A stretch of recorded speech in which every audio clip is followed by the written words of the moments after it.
रहमान रहीम अस्सलाम वालेकुम। कैसे हैं आप सब लोग? उम्मीद है जी बिल्कुल ठीक ठाक होंगे। अल्हम्दुलिल्लाह मैं भी बिल्कुल ठीक ठाक हूँ। तो चलें जी रेसिपी शुरू करते हैं। अच्छा देखें व्यूवर्स, इसके लिए हमें चाहिए बस एक अंडा हमने इसमें ऐड करना है। अंडा जो है वो रूम टेम्परेचर पे होना चाहिए। हमने जो भी चीज़ यूज़ करनी है वो रूम टेम्परेचर पे होगी तो ज़्यादा बेहतर रहेगा। इसके अलावा देखें ये वाला मैं ईस्ट यूज़ कर रही हूँ, आप किसी भी कंपनी का यूज़ कर सकते हैं। यहाँ हमें चाहिए ये 2 टेबल स्पून।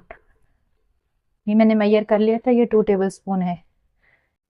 इसके साथ ही हमने इसके अंदर ऐड करना है 2 टेबल स्पून चीनी। अच्छा ये चीज़ें हमने ऐड कर दी। इसके साथ हमने ऐड करना है 1 कप मिल्क। ये मिल्क जो है ये नीम गर्म है, ज़्यादा गर्म भी नहीं होना चाहिए और ज़्यादा ठंडा भी नहीं होना चाहिए।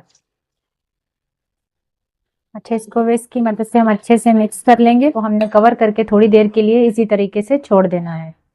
आटा छानने वाली छन्नी देखिए मैंने प्लेट के ऊपर रख ली है और ये वाला हम मेजरिंग कप यूज़ करेंगे। अगर आपके पास ये कप्स ना हो तो कोई मसला नहीं है, आप कोई भी चाय वाला कप इस्तेमाल कर सकते हैं इसके लिए। इसके लिए देखिए मैं मैदा यूज़ कर रही हूँ।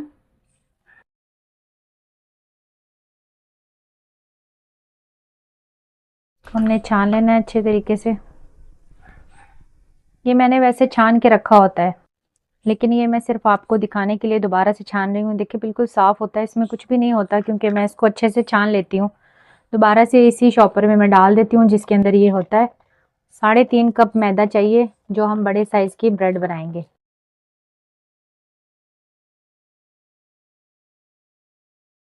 ये देखें इसमें बबल्स कर देना है।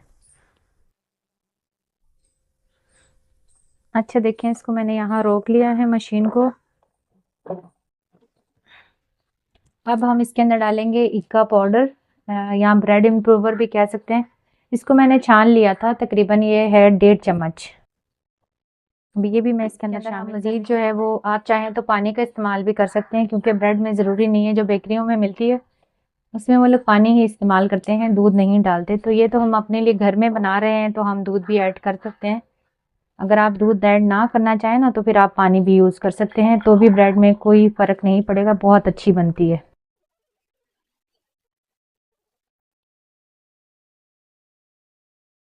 अच्छा इस स्टेज पे हमने इसके अंदर बटर या घी दोनों ही चीज़ें आप इस्तेमाल कर सकते हैं। मैं इसमें घी इस्तेमाल करने लगी हूँ, आप चाहें तो बटर का इस्तेमाल भी कर सकते हैं। तो ये डालने के बाद हमने दोबारा से मशीन को चला दें। डो हमारा रेडी हो चुका है व्यूवर्स, ये देखें। और इसको अब हमने अच्छे तरीके से फैला लेना है।